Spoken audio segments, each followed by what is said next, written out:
In 1915, a joint eugenics venture was brokered by John D. Rockefeller, Andrew Carnegie, Alexander Graham Bell, who invented the telephone, and Mrs. E.H. Harriman, mother of the future statesman Averell Harriman.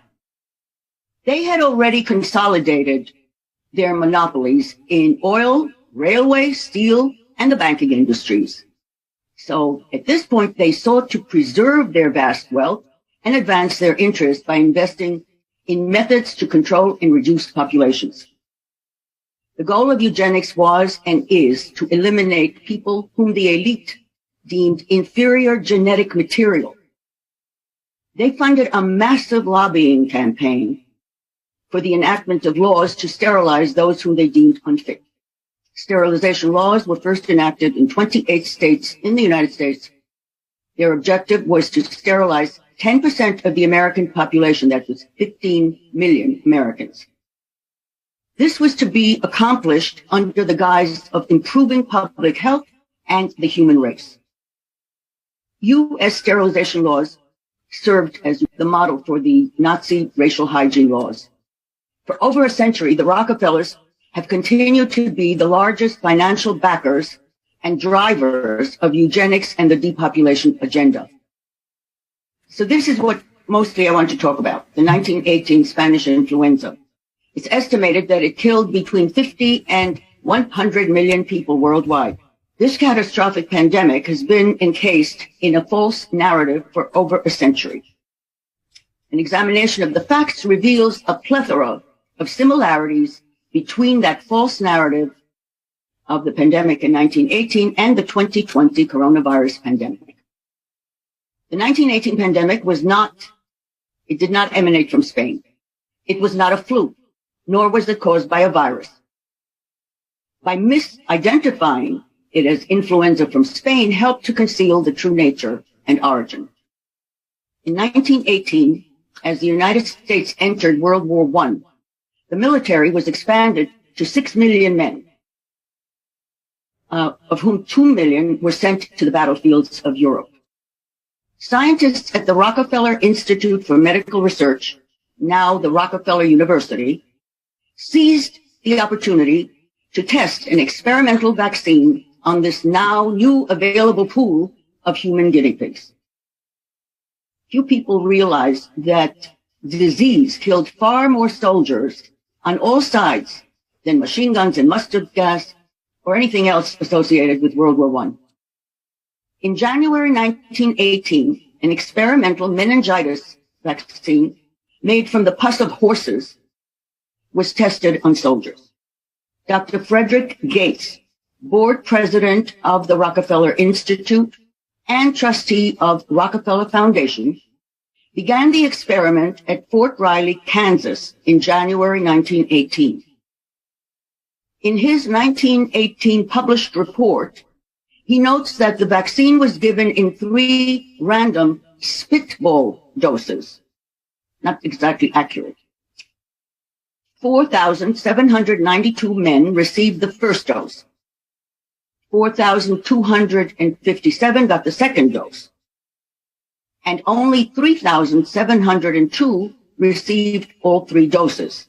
Dr. Gates doesn't report what happened to 1,090 men who did not show up for the 3rd dose. Gates wrote that shortly after being injected, soldiers exhibited flu-like symptoms, including cough, vomiting, and diarrhea. The reactions, he said, simulated the onset of epidemic meningitis. But Dr. Gates brushed it aside and declared it was not actual meningitis. One wonders what science Dr. Gates relied on. Influenza outbreaks were reported at 14 of the biggest armed force training camps.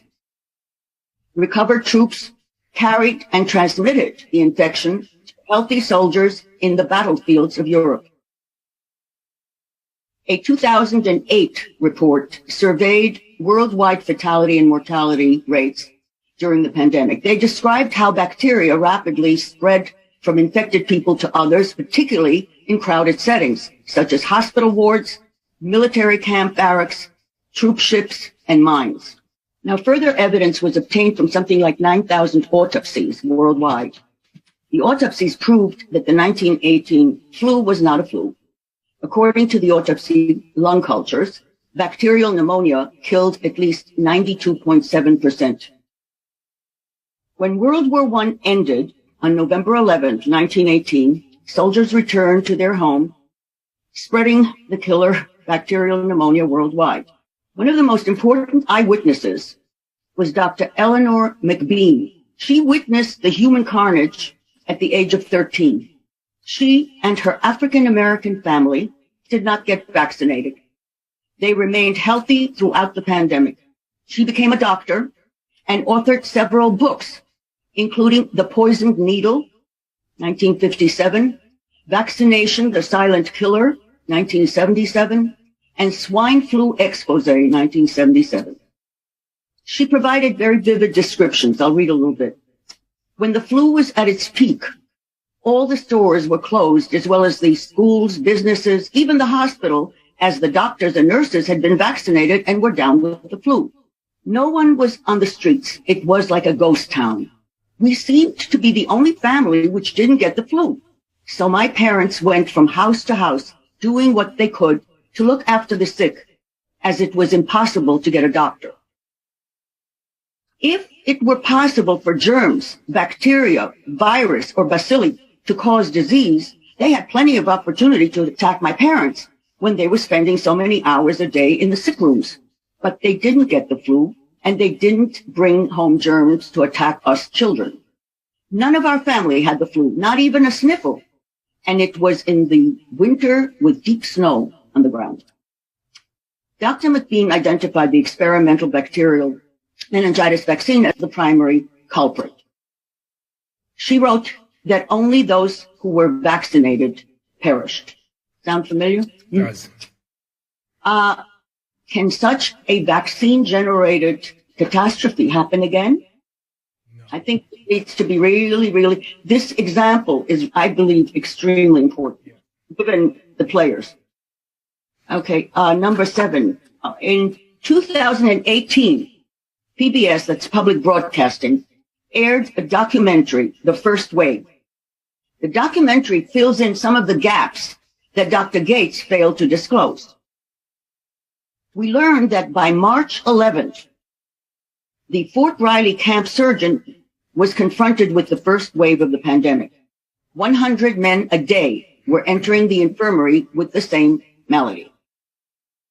Some 2 million U.S. soldiers were injected with the Rockefeller experimental vaccine. It sickened them and weakened their immune system before they were shipped to Europe. Now, when the war ended, the Rockefeller Institute sent the deadly meningitis concoction for use in civilians in England, France, Belgium, Italy, and other Western European countries, thereby spreading the epidemic worldwide. Was the decision to ship the deadly vaccine abroad once they already knew what it was doing? Was it just for profit über alles, or was it part of a eugenics genocide playbook?